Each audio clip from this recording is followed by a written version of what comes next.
Thor the Dark World is an interesting movie because there's a lot to like about this film, and there is quite a bit enough to dislike about this film. But the bad stuff is nowhere near bad enough for me to really, dislike it. Like with Iron Shit 3, all of the bad stuff was just so bad, so glaring. It just really ruined the whole film for me. It's one of those films that if I ever rewatch it, and I have rewatched it a couple of times, I just see the flaws. Like, I cannot get past the flaws at all. But as I watched Thor the Dark World, I did acknowledge that it did have several problems. Maybe you could see them kind of as major ones, but I have to say that none of the problems, except maybe one, but it's kind of weird, and it's maybe even nitpicky on my part. None of them, except maybe one, were really significant enough to take me completely out of the film. But I have to be fair that they do bring the film down a lot. Like, this film has a lot of the same problems as the original Thor did for me, where the potential is there, and they could have done some really, really cool stuff with the film. And they do some very interesting things, with the relationship between, Loki, Thor, Frigga. The film, I have to say, does a lot of things better than the original, but it also suffers a lot of the same problems as the original. And so it's kind of a weird mix. I will not say this is a bad film by any stretch of the imagination. I think Thor the Dark World is a good, entertaining film. And I think that if you're like some kind of uber diehard Thor fan, you're going to really enjoy it. Like, I consider myself kind of a medium Thor fan, I guess. Like, I've read, some of Matt Fraction's stuff. I've read JMS's work, which I love. I've been reading Jason Aaron's run, which has also been pretty freaking amazing. And so I'm not some kind of super big Thor expert, but I am. But I will go as far as to say he's one of the most interesting Marvel characters to me personally. So the basic story of the film is that it begins about a year after the Avengers. Thor, Sif, and the Warriors 3, they're going around, the Nine Realms, repairing the peace. They're trying to take down these marauders that are just pillaging and burning and killing all over the Nine Realms. After the Bifrost was repaired, Loki was sentenced to prison, where he's going to spend the rest of eternity, basically for what he did in Thor 1 and the Avengers. And Jane Foster is still going around, the world, trying to figure out how to meet back up with Thor, who hasn't seen her in nearly 2 years, ever since he left. And then we get, kind of the main villains. There's this thing called the Convergence, where all the Nine Realms are sort of lining up right on top of each other, and the Dark Elves kind of come back from dark space, I guess. They've been kind of in hibernation for the past 5,000 years. They come back, and they basically want to use this convergence to activate an ancient weapon that's going to help them kind of bring back the entire universe to darkness. Because when the Dark Elves were around, there was nothing. It was all just darkness and blackness, and they just ruled everything. And then came light, then came other species. The Dark Elves tried to stop this, but they were pretty much exterminated, with the exception of maybe a couple of hundred of them. And the ones that survived, they all fled into dark space, and their homeworld was just left as nothing but a desolate, piss hole.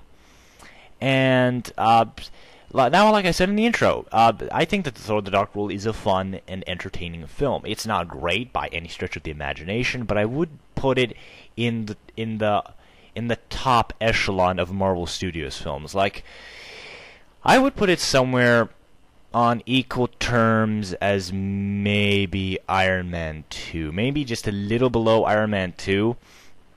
But I will put it in my personal list of top echelon Marvel Studios films. I think it does do some things that really bothered me with the original Thor a lot better here. Like, I think this film does a far, far better job at world building than the original Thor did. In Thor 1, Asgard felt very small. Like, it didn't feel like a city. It just felt like it had this big-ass palace, a river, and then Heimdall's, little observatory out on the outskirts of it. Here, Alan Taylor does a far better job at world building because he lets us see how things work in Asgard. They have taverns, they have these shops and forges and armories and stuff, and all around Asgard feels bigger. Asgard feels Asgard feels like a living, breathing place, and it's just an example of it's the best example of the film's drastically improved world building. And I think world building is something that you got to do right, and Alan Taylor thankfully does do it quite well in this particular film. Another thing that's improved here is that the fight scenes are more kind of brutal. Not well, they are kind of brutal, but they're not as over the top as you might think they are. Thor doesn't just, fly around, just lightning bolt everybody. No, he's down there on the ground. He's, fighting guys one-on-one, like in an actual war. He's snapping people's necks. He's sending people flying like 5 feet in the air. He's crushing their skulls. He's breaking them into pieces. And the fighting just feels kind of more brutal, and it feels appropriate with the tone of the film. The tone of the film, I wouldn't say it's darker necessarily. I think that the film just is taking itself a bit more seriously than some other Marvel Studios films, and I think that maybe that's because why I like it more. I just kind of like it when movies take themselves a little more seriously. I can enjoy, a fun film, but if the fun undermines the drama, then it doesn't work for me, and that's kind of been a big problem of Marvel Studios, a few of the Marvel Studios films I've seen before, but thankfully that's not really a problem here, except maybe at one or two spots, I guess. But yeah, the action does kind of feel, more down to earth. It feels more brutal. It, kind of has that kind of Lord of the Rings vibe where you just see like a bunch of people, fighting dirty. They're punching each other. There isn't a lot of that fancy choreography. It just kind of feels like you're watching real kind of medieval people fight with swords, kind of mixed in with grenades and laser rifles and all that kind of good stuff. And I will say that I kind of like that.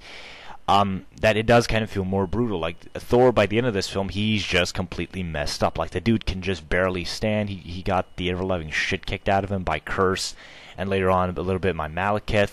And the guy's been through hell and back, and he kind of looks like that. And there were a couple of scenes where Thor was in legitimate danger, and I thought he wasn't gonna make it. Like honestly, I thought he was kind of screwed. And that's kind of a big problem with action movies. Action movies typically can't really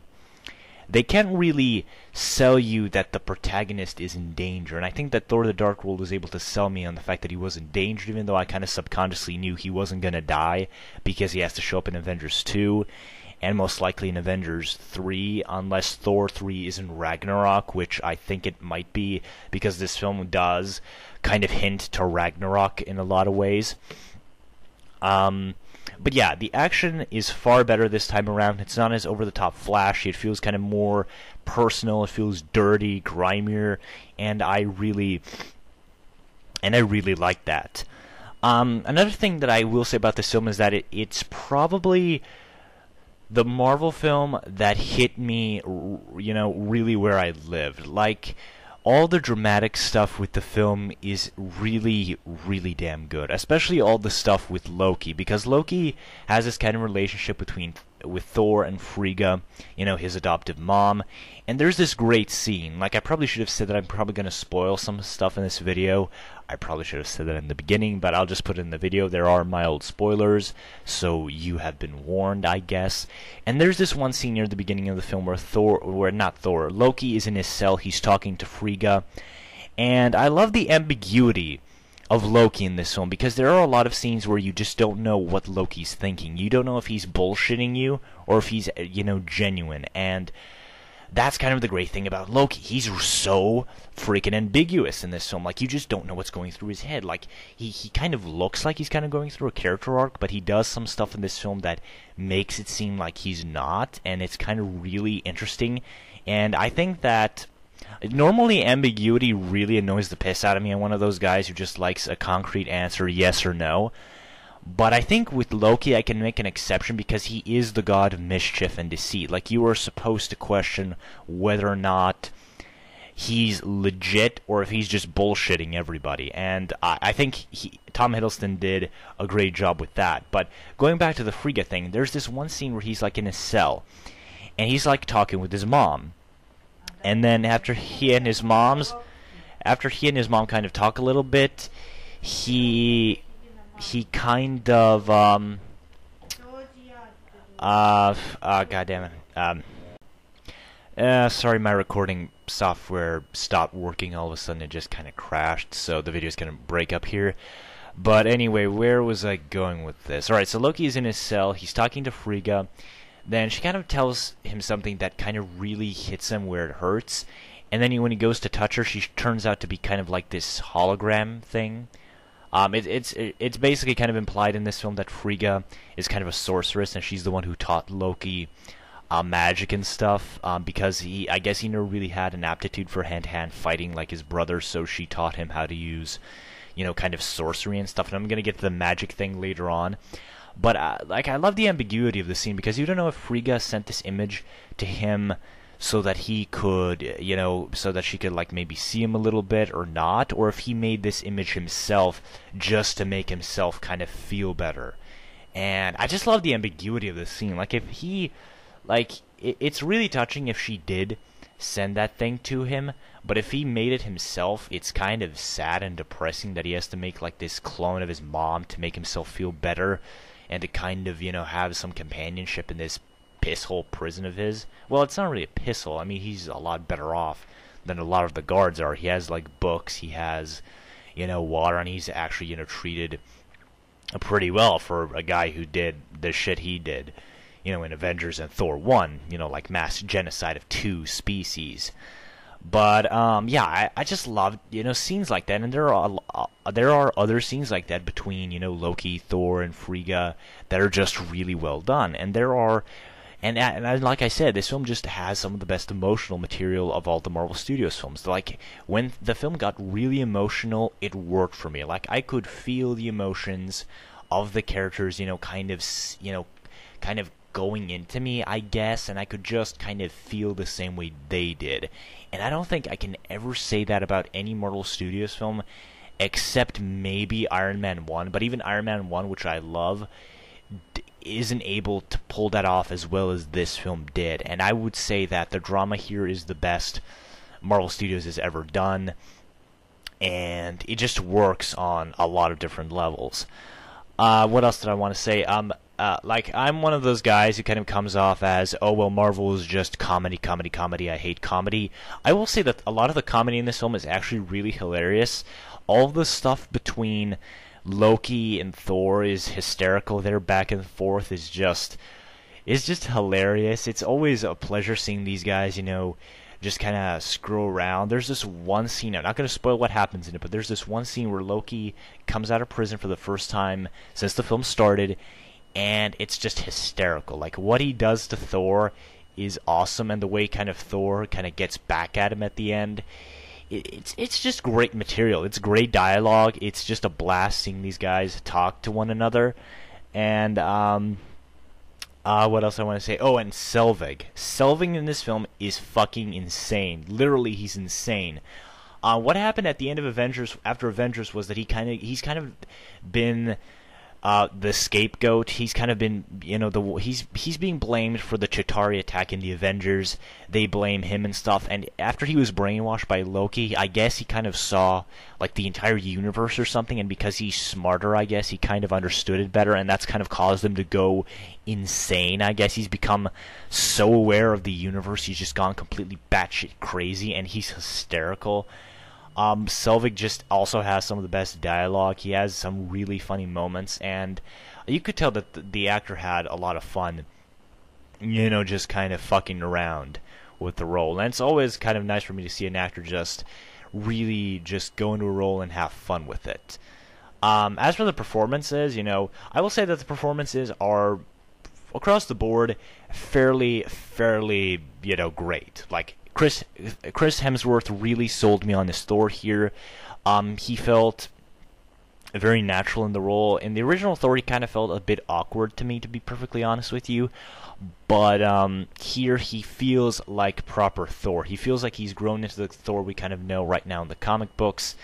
And he's just he's become better and better, like Tom Hiddleston. He's become better and better with each time he's played Thor. And I think that, I don't know if he's like completely perfected his Thor like Hiddleston perfects his Loki here, but I will go as far as to say that he is very, very close, that he's really getting there, and he's really, almost he's reaching Tom Hiddleston's level. Tom Hiddleston here completely loses himself in the role of Loki, and he reaches, Heath Ledger levels of just kind of immersing himself in his character. And Chris Hemsworth he's getting there, I think. Like, maybe a couple more films, and I think he's going to nail down Thor perfectly, and this film kind of shows how he's progressed ever since his first time playing the character. So I've pretty much been praising the film for a good, I think, 15 minutes now, I guess. But I will say that the film does have some problems that do kind of diminish it for me. My biggest problem, the thing that constantly took me out of the film, is that it's the technology thing. Now, in the first Thor film, magic and technology were very much the same thing, and in this film, it kind of breaks that. The way this film does it is that it's all sci-fi. Like swords, like when a sword swings, it kind of glows like a lightsaber for a little second, and when it cuts something, they don't necessarily bleed. It kind of cauterizes the wound like a lightsaber. And, when a shield blocks like a laser, it kind of also glows. It also kind of functions as a lightsaber, I guess.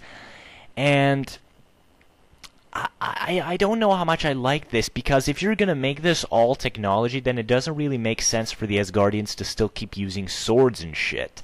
Like, the Dark Elves, these guys don't use swords. For the most part, they only use, like, swords and stuff if they get close up. But for the most part, like the Dark Elves, they're using just, laser rifles, laser guns, and they're throwing grenades and stuff. And I guess the problem I have with this is that if you have the Asgardians, they are an incredibly advanced, species of aliens, I guess. And if you have artillery guns that fire fucking lasers, and yeah, sorry about that, my sister keeps going in and out of the room, and it's really annoying. But what I was saying, so the Asgardians, they have spaceships kind of like Star Wars or Star Trek or whatever. They have artillery guns that fire lasers, and they have energy barriers and stuff. And that just makes me wonder, so it just really annoys me that if a species like this is able to have all this advanced stuff, like, why the fuck would they still be using swords and stuff? Like, I understand these are, like, enhanced swords, like, they could probably have much more cutting power than a standard sword does, but it just doesn't make any sense to me that they would use, spears and shields and swords as their primary weapons. Like, they're not even energy weapons, to be honest with you. They're not like Cap's energy shield where it's like blocking stuff. No, these are regular, like, heavy metallic shields, and they have all this weird medieval armor on, and doesn't really help them at all. It's just kind of a weird thing that just constantly took me out of the film. I just kept wondering, why would you use a sword and this stupid archaic bullshit where you can just use laser rifles or stuff? Like, and don't give me the Star Wars excuse. Like, when I told this thing to some of my friends, they keep saying, well, it's like Star Wars. You have the mystical thing, and you have the tech thing. But Star Wars drew a very fine line between them. The Force is very clearly the mystical side. That's very, very clear. And the tech stuff is clearly the tech stuff. And this film tries to blend this stuff together, and it just doesn't work. It just feels awkward, and it feels weird that, like, a magical examination of a person's body can be compared to an MRI or something. That just doesn't work for me. It just feels weird. It feels kind of unnecessary. Like, why can't you just keep magic and keep technology? Why do you gotta mix the two together? And it just doesn't make any fucking sense to me. It just doesn't make any sense to me whatsoever, and it constantly took me out of the film. It just really... That's probably my biggest problem with the film. It constantly took me out of it. Another big issue I had with the film is kind of Malekith, and the Dark Elves themselves. Like, their motivation is next to non-existent. Like, why the fuck do they want everything to be dark and destroyed and shit? Like, why do they want to plunge the whole universe into darkness? Like, the only reason I can find for that is that like, maybe things were better in the darkness, because I saw Blows Himself Up Dude's video review of this one before doing my own, because I wanted to give myself, like, at least a day, half a day, to actually think about the film and actually kind of tell you guys what I thought about it, what I felt about it. But he actually raised a good point. Like, the Dark Elves never really explain why they want everything to be in darkness. And I have to just question, if there was nothing, if the whole universe was just darkness, there was nothing, there was no light, there was no life, there was nothing, then how the fuck did the Dark Elves come into being? How did they live on anything? Like, were there planets in the darkness? Maybe there were. Like, how did they advance technology? Like, doesn't technology kind of have some kind of pattern it kind of goes through? You start with a stick on fire or something, and then you go to laser swords or something in the future. I don't know. But it just kind of feels weird. Like, I don't understand how that works exactly. Like, how were these guys even alive if there was no light or something? Like, doesn't life need light and stuff to even exist? Like, can't life couldn't exist if there was no light at all. It would just be a big nothingness. And I just don't get that. Just see that was just really poorly explained to me. And I just wish that they expanded more on that stuff, because I really needed an explanation. They really easily could have explained this. Like, there's a scene where Thor, Jane, and Odin are, in the Asgardian library, and Odin's giving them like a short rundown of the Dark Elf history. Like, you very easily could have had just maybe a line of dialogue where he just explains that, the universe was kind of like this and that. This is how kind of stuff worked. And I would have been fine with it. But as it stands, it's not really explained at all, and it just feels kind of impossible when I think about it. It's kind of the same problem I have with making technology and magic the same. It just doesn't seem right to me. It doesn't feel right, and it kind of annoys me. But going back to the Dark Elves, now going back to Malekith. Malekith is he's not poorly defined. Like, his whole thing is very easily defined. He's not even a character in this film at all. Like, blows himself up to perfectly explained it when he said that Malekith's whole purpose in this film is so that the film can have a bad guy, is so we can have a guy who spouts technobabble, and we can have a guy who just says, "I shall destroy the universe," every fucking scene he's in. And that's the big problem with Malekith. Like, he has no personal motivation. His whole character trait is that he's evil, and he wants to destroy the universe and make it evil, and not evil. He wants to bring the universe back into darkness again.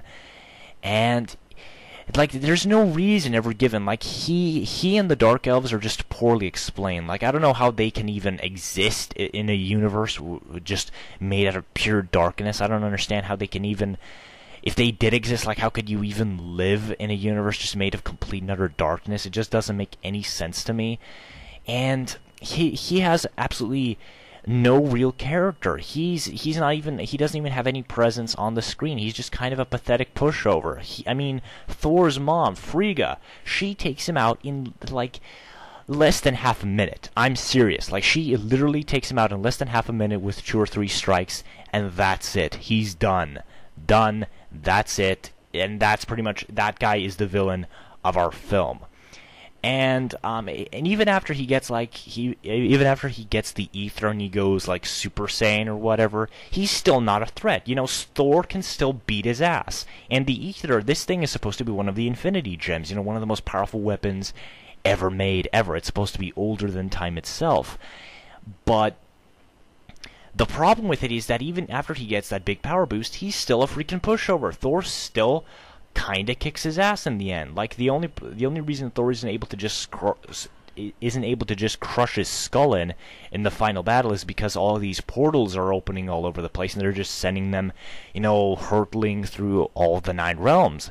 And that's pretty much the only reason Malekith doesn't just get his ass beat by Thor, in the final battle immediately. And I will say that the final battle is actually pretty damn cool. Like, Jeremy Jahns pretty much perfectly summed it up by saying it's Mortal Kombat mixed with Marvel, mixed with Portal, and it's just awesome. It's one of the most inventive final battles I've seen in a movie in a long time. It just looked visually awesome, and it did offer a lot of funny moments, like when Thor and Malekith, they're just being thrown all over the place. They're like charging at each other, ready to, battle to the death, and then they get thrown into another universe, and they're just like falling out of the sky, and they're like, ah!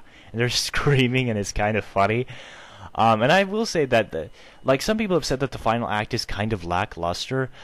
I wouldn't say it's lackluster. It doesn't hit that wow moment. Like when the final battle happens, I don't know, in Avengers, like when shit goes down in the Avengers, you feel like shit is going down. You feel like the whole universe is kind of at stake here, even though it kind of isn't.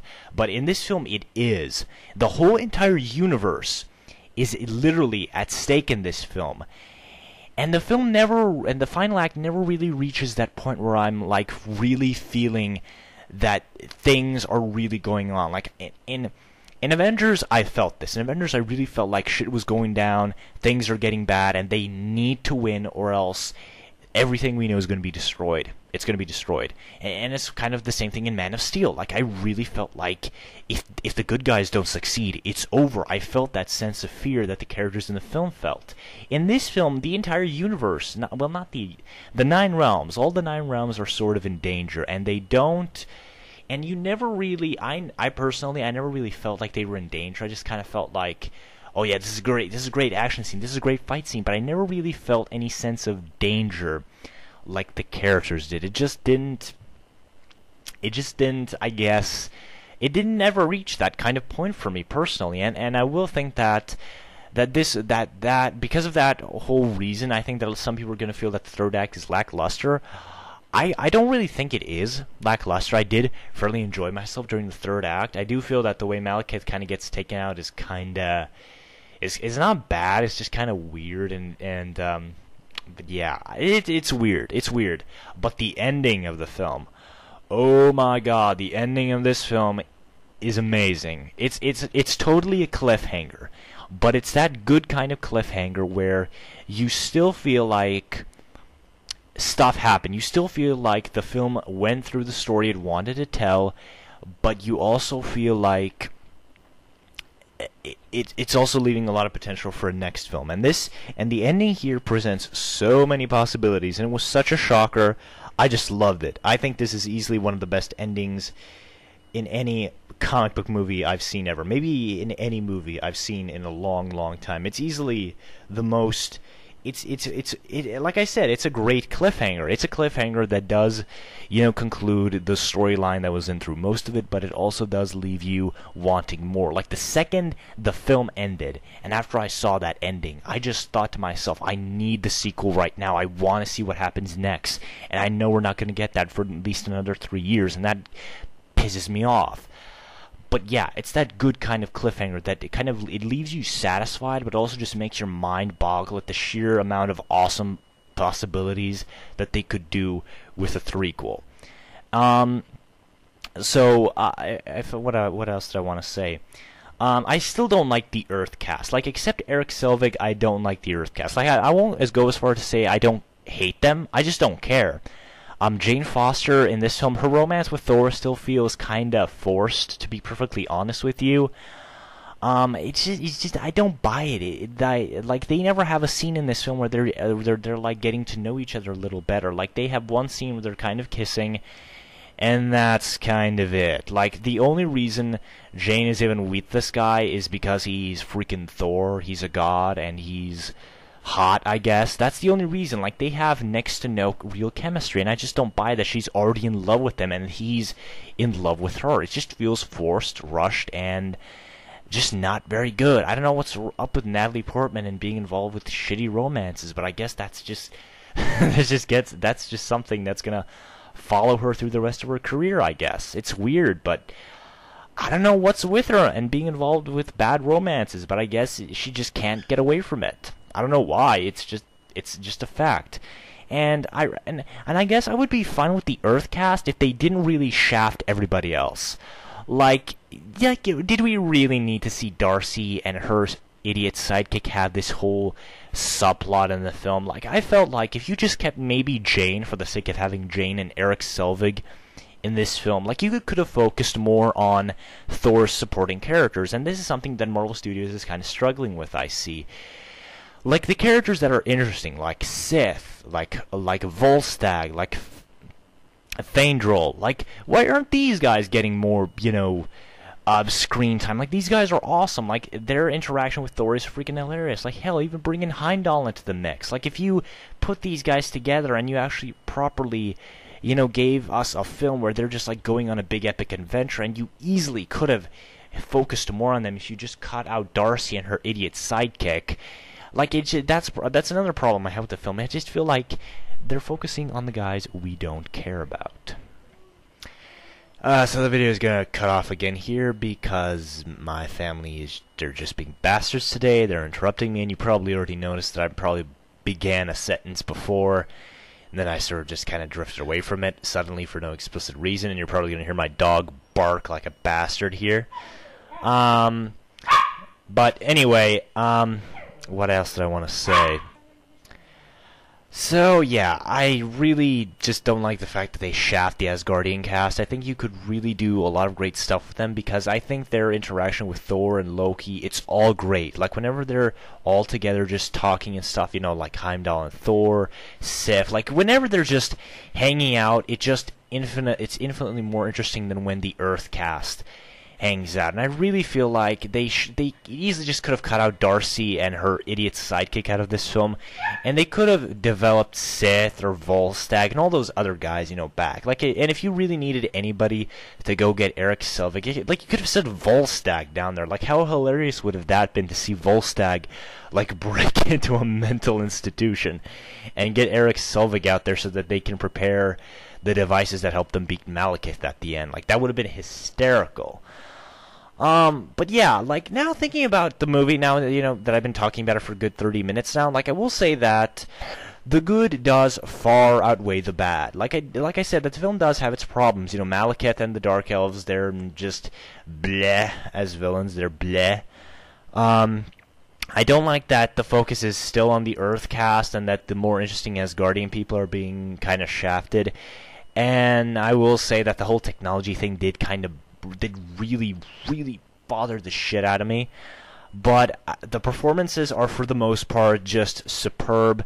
The action is, more brutal. It's kind of more my thing. It's more personal, more brutal, and I personally really liked it. All the really emotional moments really hit you where it counts.